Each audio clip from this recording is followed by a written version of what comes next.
There's a moment when she stares at you, and you know she's evaluating you. You feel that invisible yet undeniable scan, that silent judgment that seems to cut through your clothes, your posture, your words, reaching something deeper. You notice how her eyes subtly shift as she processes what she sees, as she decides, consciously or unconsciously, if you are enough. The average man becomes uncomfortable. He straightens up nervously, speaks louder, mentions accomplishments nobody asked about, adjusts his watch or clothes instinctively. He tries to project worth, showcase resources, demonstrate status. It seems natural on the surface, but underneath there's desperation, a fear of rejection, a silent plea for approval. And in that precise instant, he loses everything, because whoever seeks external validation surrenders power. The exact moment you try to prove your worth, you unconsciously admit that she has the final authority to determine it, and that power, once given away, never returns to your hands. In the next few minutes, I'm going to reveal the single feminine instinct Jung identified as the most powerful force in any woman's behavior. By minute 8, you'll understand why 90% of men are invisible to her, even if they're good people. At 15 minutes, the exact technique that completely reverses power dynamics in any interaction. At 22 minutes, the complete system that transforms you into the magnetic pole instead of the attracted metal. Because here's the truth no one dares tell you. Whoever chases, loses. Whoever attracts, chooses. If this has already made you think, leave a like right now and let's dive in. Think of quantum physics as a perfect metaphor. Most people believe particles are solid objects that collide, chase, and push each other. But at the quantum level, everything is an energy field. Everything is attraction and repulsion. Everything is resonance between compatible frequencies. And that's exactly how the deepest feminine instinct we'll dissect today works. Let me show you exactly what's going on in her mind every time she meets you, every time she evaluates you, every time she decides if you are visible or invisible to her. Most men never understand what's truly happening in that first encounter, that first conversation, those first messages. They believe they're introducing themselves, meeting someone, having a neutral interaction. But what's actually happening is entirely different. They are being evaluated by human evolution's oldest and most sophisticated filtering system. Jung called it hypergamy in his writings on feminine archetypes, that instinctive tendency, not conscious, not malicious, simply natural, to constantly seek the best available option. It's not calculating, it's not cold, it's completely instinctive. It's as automatic for her as breathing, as blinking. She doesn't decide it, she simply experiences it. And understanding this changes absolutely everything. The fundamental error 90% of men make is thinking the rules of the game are equitable, that the starting point is neutral. They assume that if they're good people, hardworking, responsible, attentive, that will be enough to be valued. They believe in equal opportunity in the emotional marketplace. And it's precisely this naivete that makes them completely invisible. Because while he thinks he's participating in a democracy where every vote is equal, she's operating in a brutal meritocracy where only the top 10 to 20% receive real attention. The rest are simply invisible. Not bad, not actively rejected, literally unregistered by her emotional radar. The first law of hypergamy is relentless. Best available option or nothing. It's not about you being good or bad. It's about you being exceptional in some dimension she values. This isn't opinion. It's not philosophy. It's evolutionary biology manifested through observable behavior in every human culture studied. Think of this as social gravity. Gravity doesn't judge whether you're a good or bad person. It simply exerts its force on you regardless of your moral qualities. The same applies to hypergamy. It's not personal. It's not vengeful. It's not calculated. It's simply a natural force constantly at play. Perhaps you've already noticed how intelligent and conscious women end up attracted to men they wouldn't rationally approve of, or how you can have an incredible connection with someone but feel like you can't ignite that magnetic interest. Maybe you remember that time you did everything right, according to traditional advice, and still got relegated to the friend zone. Or when you were told, "You're a great guy, but I just don't feel that spark." Or even today, when you try to understand why, your positive qualities aren't generating the impact they deserve. It's like an iceberg. What she consciously says is only the visible 10%. The remaining 90% operates beneath the surface, in the territory of instinct. In that area Jung identified as the feminine collective unconscious. The second analogy is even more revealing. Think about how a thermostat works. It's not constantly on or off. It has a specific activation point. Below that threshold, it simply doesn't respond. It doesn't matter if you're 1 degree or 20 degrees below the threshold. The result is exactly the same. Nothing happens. And that explains why so many decent, hardworking, responsible men are completely invisible to the feminine radar. The average man tries to prove his worth through effort, attention, availability, and gifts. Result: he becomes a provider of free validation without sparking genuine interest. The strategic man understands that value isn't demonstrated, it's projected through evolutionarily significant signals. Result: he activates the natural hypergamic instinct and becomes the target instead of an option. The most devastating thing isn't explicit rejection. It's that polite indifference, that you're a great friend, that you deserve someone better than me.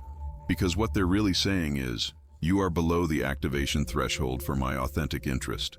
And this slowly destroys male self-esteem. You wonder what you're doing wrong. You try harder. You become more attentive, more available, more helpful. And without realizing it, you dig your own emotional grave deeper and deeper. Whoever pleads for attention receives indifference. Whoever generates intrigue receives investment. But identifying the problem is just the beginning. Now I'm going to show you exactly what to do, step by step, to stop being invisible and become the magnetic pole in any relational dynamic. The fundamental technique that changes absolutely everything is called intrinsic value projection, and it works in 4 concrete, immediately applicable steps. First, you completely redefine the initial dynamic. Instead of presenting yourself as a candidate for her approval, you position yourself as an evaluator of compatibility. This creates a complete energetic reordering of the interaction. She feels this shift immediately on a nonverbal level. You perceive how the tension of the conversation changes. Next, you apply genuine but selective curiosity. The result is an imbalance of emotional investment in your favor.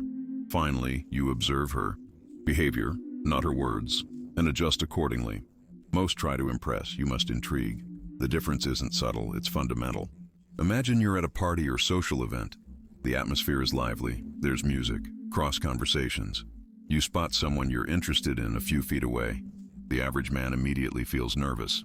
He approaches with a certain disguised insecurity, starting with obvious compliments or generic questions. He talks too much about himself, his achievements, trying to prove his worth. Or worse, he becomes excessively compliant, laughing too loudly at her every comment, agreeing with everything. The interaction feels unbalanced, with him chasing and her evaluating. But you approach with a completely different energy. You maintain a relaxed but present posture. Your approach is calm, unhurried, like someone with genuine interest but no neediness. You start with an interesting observation about something specific in the moment, not about her directly. When you speak, you do so with a measured cadence, without filling silences out of nervousness. Then, instead of bombarding her with questions or impressing her with stories, you ask 1 or 2 genuinely curious questions about something you truly want to know about her. When she responds, you listen completely, maintaining comfortable eye contact. And then, most importantly, you internally evaluate whether her answer actually interests or impresses you. Now she feels something strange, something different. She has to earn your genuine interest. The dynamic has completely shifted. You're not chasing validation, you're selectively granting validation. And this precisely activates the hypergamic instinct in reverse. Because whoever filters, fascinates. Whoever accepts everything, bores. Now apply this same principle to digital interactions, where hypergamy operates with even greater force due to the apparent abundance of options. In messages, the average man responds immediately, writes lengthy paragraphs, asks multiple questions, uses excessive emojis, and is constantly available. He feels like he's doing the right thing, being attentive and showing interest, but unconsciously, he's communicating low value and high premature investment. You, in contrast, respond with deliberate timing, not to play games, but because your life has genuine priorities. Your messages are concise yet intriguing. When you ask questions, they are specific about something she mentioned that truly piqued your curiosity. You don't try to artificially sustain the conversation. If there's no natural energy, you simply let it flow to its natural conclusion. The most revealing thing is how you respond when she cancels plans or shows disinterest. Instead of chasing, showing disappointment, or trying to win back her attention, You simply accept it naturally and maintain your center. No problem. We'll catch each other another time, and you continue with your life without drama. The impact is immediate and observable. Now she wonders why you're not chasing like 99% of men would. That slight uncertainty precisely activates the hypergamic instinct we want, the doubt about whether you are truly the best available option. Because whoever chases repels, whoever maintains their center attracts. In a professional or work context, this same principle operates with equal power, especially in mixed-gender team dynamics or leadership. The average professional constantly tries to demonstrate their competence, speaks first in meetings, interrupts to show knowledge, and seeks subtle approval through body language. They lean slightly forward, speak in a slightly higher tone, and modify their opinions based on others' reactions. You, in contrast, maintain a calm and grounded presence. You speak less but with greater precision. When you don't know something, you admit it without insecurity. Interesting question. I'd have to look into that. Without excessive justifications. You maintain steady yet comfortable eye contact during conversations. And most strikingly, when there's disagreement, you don't rush to resolve it to be accepted. The result is a natural authority that is unconsciously registered. Others begin to await your opinion before concluding discussions, and this transcends the romantic. It's pure intrinsic value projection.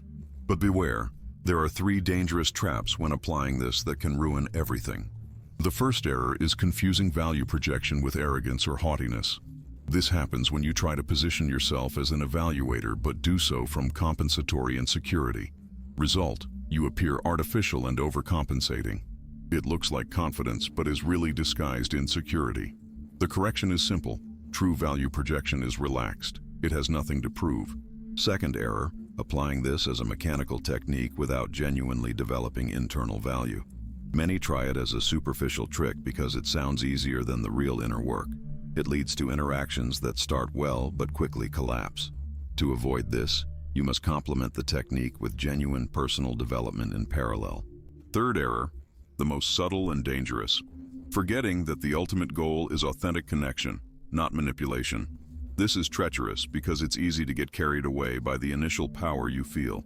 If you notice you're enjoying the game more than the possibility of real intimacy, stop and recalibrate your intention immediately. This works perfectly on the surface, but there's a much deeper level Jung identified that few men truly understand. Hypergamy isn't really about you, it's about her. Everyone believes feminine hypergamy is about evaluating external resources, visible status, physical appearance. You've been taught since childhood that women look for handsome, rich, powerful men. Society as a whole operates on the assumption that male attractiveness is primarily based on external markers of success. But when you observe more closely, you notice something strange. Extremely attractive and intelligent women sometimes choose men who don't fit that conventional mold of high external status, and men with all the right external markers are sometimes completely ignored. This doesn't make sense with what you were taught, and that's where most people stop investigating. The truth is profoundly counterintuitive. Hypergamy doesn't primarily seek external resources. It seeks resource potential. It doesn't seek current status. It seeks status trajectory. And above all, it doesn't seek power over others. It seeks power over oneself. And this changes absolutely everything because it shifts the focus from what you have to who you are at your core. When you understand this, you can't see relational dynamics the same way again. The silent yet omnipresent magnetic field of the hypergamic instinct isn't calibrated to detect your current bank account. It's evolutionarily designed to detect your capacity for agency in the world. Let me tell you something I observed with 2 friends. Miguel and Alejandro met the same woman a week apart. Miguel had all the external advantages, a good corporate job, his own apartment, a new car. Alejandro was in the midst of a career transition, lived modestly, used public transportation. According to the common interpretation of hypergamy, Miguel should have been the obvious choice. But something fascinating happened. In 3 interactions, it became clear that she was completely magnetized by Alejandro, not because he applied techniques, but because in every small decision, from choosing a place to eat to resolving an unexpected reservation problem, Alejandro displayed complete personal authority over his life. He didn't consult, didn't hesitate, didn't seek validation. He simply navigated the world with inner certainty. Miguel, with all his external achievements, subtly sought approval in every interaction.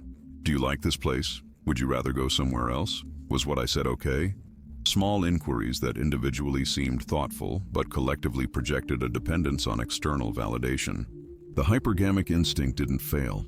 It worked perfectly. It detected something more valuable than current resources. It detected sustainable agency. Have you noticed how some people walk into a room and change the energy of the space without saying a word? Or how certain men with modest resources attract extraordinary women while others with material abundance remain alone? Or how someone can have brief but impactful conversations while others talk incessantly without leaving a trace? It's the same principle at work. Think of that time you made a difficult decision following your inner judgment instead of seeking approval. What did you feel? Probably a mix of nervousness and freedom. Why? Because you connected with your genuine personal authority, and that's exactly what the hypergamic radar is designed to detect. The most attractive resource isn't what you possess, but what you decide. So, how do you truly internalize this? The fundamental transformation occurs when you stop seeing hypergamy as a system of external evaluation and start seeing it as a radar for internal congruence. It's not about meeting external expectations, but about fully inhabiting your own authority. Before you thought, I need to show her I'm good enough, successful enough, interesting enough. Now you understand.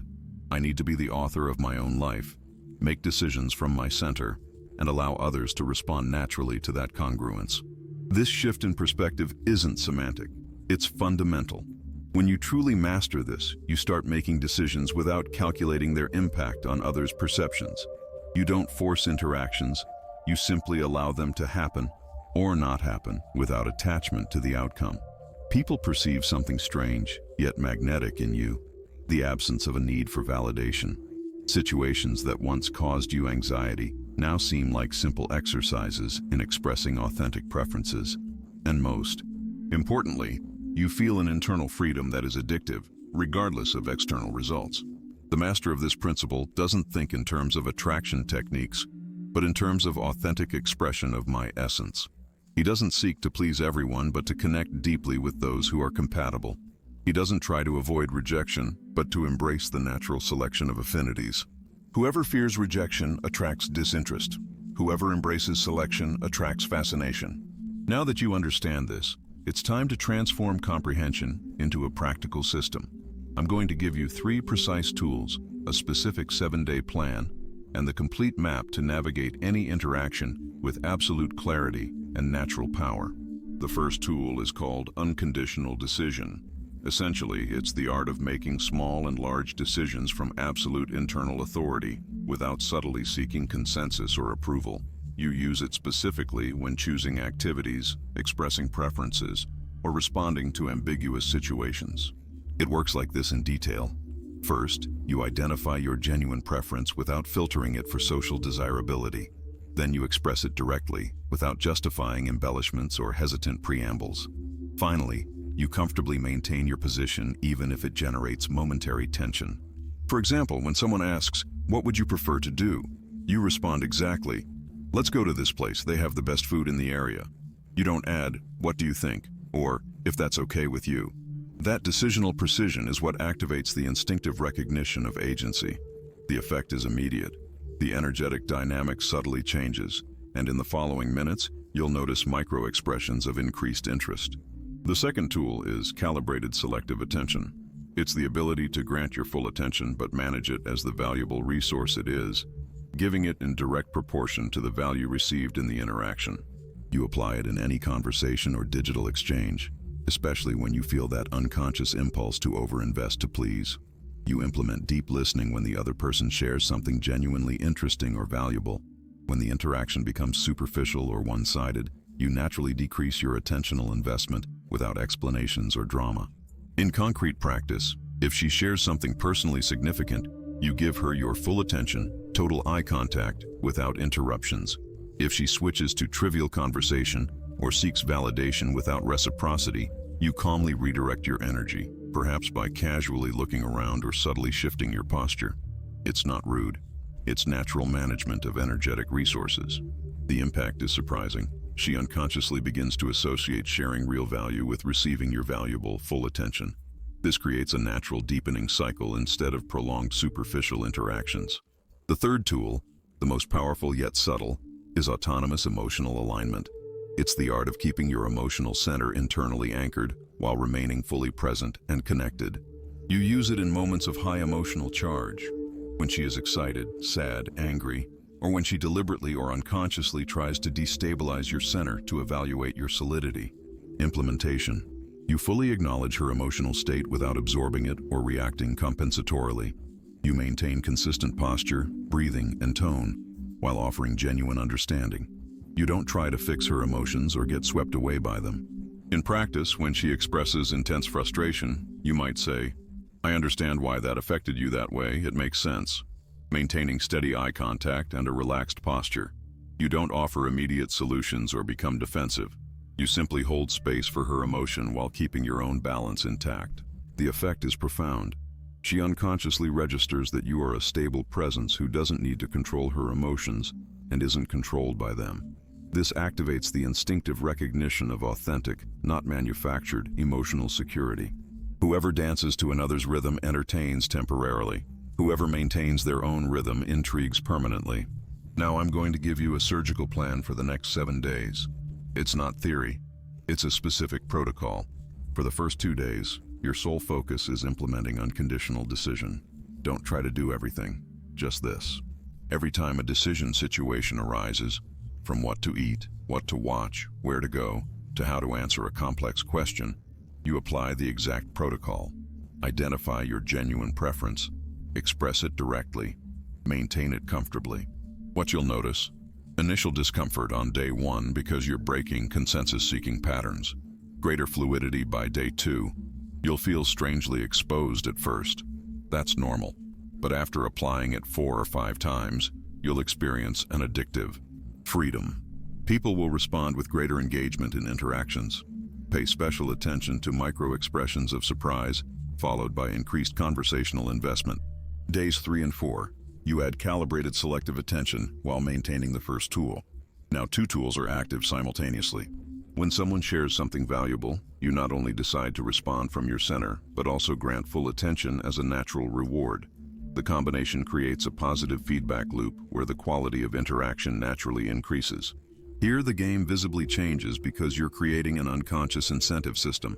You'll notice how you naturally adjust your posture without thinking, how people begin to elaborate more on their responses to maintain your attention, and primarily how conversational depth increases effortlessly. If you feel a certain guilt about not giving constant attention, it's a sign that it's working. Adjust the calibration if the reduction of attention seems abrupt rather than natural. Days 5, 6, and 7 are for refinement and integration of autonomous emotional alignment. Now you operate with the complete system. Decision situation, unconditional decision, value exchange, calibrated selective attention, emotional charge, autonomous emotional alignment. Specifically observe how the energetic dynamic changes in groups, how sustained gazes towards you increase, how conversations subtly pause when you're about to speak. Adjust your emotional expressiveness based on genuine reciprocity. If you notice people trying to provoke emotional reactions, it means they are testing your inner solidity, and you should maintain your center with more determination. At this point, you'll already feel a fundamental shift in how you perceive yourself and how you are perceived. It's not imagination. It's the measurable result of correctly activating the hypergamic radar instead of trying to trick it. But pay maximum attention now, because there are 3 errors that can destroy everything you've built in these 7 days. Error number 1, confusing autonomy with insensitivity. It looks like strength, but is really a fear of vulnerability. This happens especially when you start to enjoy the feeling of power and swing the pendulum to the other extreme. The sign that you're falling into this is rigidity in your emotional responses. Immediate consequence: you project coldness instead of strength. Consequence in days: you attract superficial interactions, not deep ones. The precise correction is to maintain genuine warmth while holding clear boundaries. They are compatible, not opposite. Second error: implementing externally without transforming internally. This happens when you apply the tools as acting techniques while internally you're still operating from a need for validation. People have extremely sensitive radars for incongruence, especially women. Result: It will work briefly until the dissonance between your exterior and interior becomes evident. The solution is to do the parallel inner work, truly questioning your patterns of seeking approval. Third error, the most devastating, forgetting that the ultimate goal is authentic connection, not control. This is the most dangerous because it's seductive. As you feel greater response to your new way of being, there's a temptation to enjoy power for power's sake. If you notice you're more interested in the influence you can exert than in the intimacy you can create, you've completely lost your way. The reconnection is to return to your original motivation, to create genuine bonds from a place of personal integrity. The system that controls manipulates temporarily. The system that liberates transforms permanently. So let's recap, but not like a boring summary. I'm going to give you the 4 pillars that now define how you navigate any relational dynamic with absolute clarity. First pillar, the hypergamic instinct is not a conscious choice, but an evolutionary radar designed to detect sustainable agency instead of temporary resources. Second pillar, intrinsic value projection is created by maintaining your decisional center, managing your attention as a valuable resource, and sustaining autonomous emotional alignment in every interaction. Third pillar, the true power of attraction doesn't arise from what you externally possess, but from your ability to make decisions from internal authority without needing consensus or external validation. Fourth pillar, the complete system integrates unconditional decision, calibrated selective attention, and autonomous emotional alignment into a feedback loop that naturally activates the instinctive recognition of authentic value. These 4 pillars are not motivational theory. They are practical architecture for natural attraction based on verifiable evolutionary principles. Instinct recognizes instinct, always, without exception. Now comes your challenge, and it begins exactly in the next 24 hours. In the next day, not next week, not when you feel ready, in the next 24 hours, a situation will arise where you would normally seek consensus, approval, or external validation. It could be at work with colleagues, at home with family, in a message with someone you're interested in, or with friends making group decisions. When it happens, and you'll know exactly when because you'll feel that familiar impulse to consult or soften your position, I want you to apply unconditional decision in its complete form, not a diluted or timid version, the exact version I showed you. You don't need to announce you're trying something new. You don't need to explain your change. That's the beauty of it. Simply identify your genuine preference, express it directly without subtly seeking approval, and maintain it with natural comfort even if it generates momentary tension. Because when you do this, 3 things will happen. You'll notice an immediate shift in the interaction's energy. You'll experience surprising internal freedom, and you'll observe how people respond differently to this new expression of personal authority. This is your trial by fire, your opportunity to verify for yourself, not for me, not to impress others, but for your own inner certainty, that this is not abstract theory, but applicable reality. And after implementing it, come back here and tell me specifically what you observed in others' micro-expressions. I want to know exactly how the energetic dynamic changed when you maintained your center without compromising it. And now, the password. Comment exactly this, word for word. Internal authority activates instinctive attraction. This isn't just a comment, it's identification. It's code between those who truly understand the deep dynamic of hypergamy beyond its superficial interpretation. It shows that you are not part of the masses who consume and forget. You belong to the centered, men who operate from genuine internal authority. This is our password, our protocol. I will read everyone, and I will know exactly who understood the essence and who merely grasped the surface. Comment now. And since you made it to the very end, there's something I intentionally saved for this moment. In the next video, I'm going to show you the hidden pattern Jung identified as the anima shadow, that aspect of the feminine unconscious that determines why some extraordinary women sabotage promising relationships in completely predictable ways. It involves transgenerational patterns that activate at specific moments of increasing intimacy. And it explains why so many men experience that bewildering moment where everything seems perfect until suddenly something changes, without apparent explanation. But that's a topic for next time. I won't reveal more because it would lose its full impact. Subscribe now and activate notifications. The next video comes out this Friday. Remember the quantum metaphor I mentioned at the beginning? It's not about collisions of solid objects in social space. It's about energy fields resonating at compatible frequencies. Now you understand. It's not about projecting manufactured value. It's about fully inhabiting your essential worth. You no longer need to chase attention or validation. You are your own gravitational field. And when you operate from your unshakable center, the social universe naturally responds to your authentic frequency. True authority doesn't need permission. True attraction requires no effort. Now go and remember that you are always enough.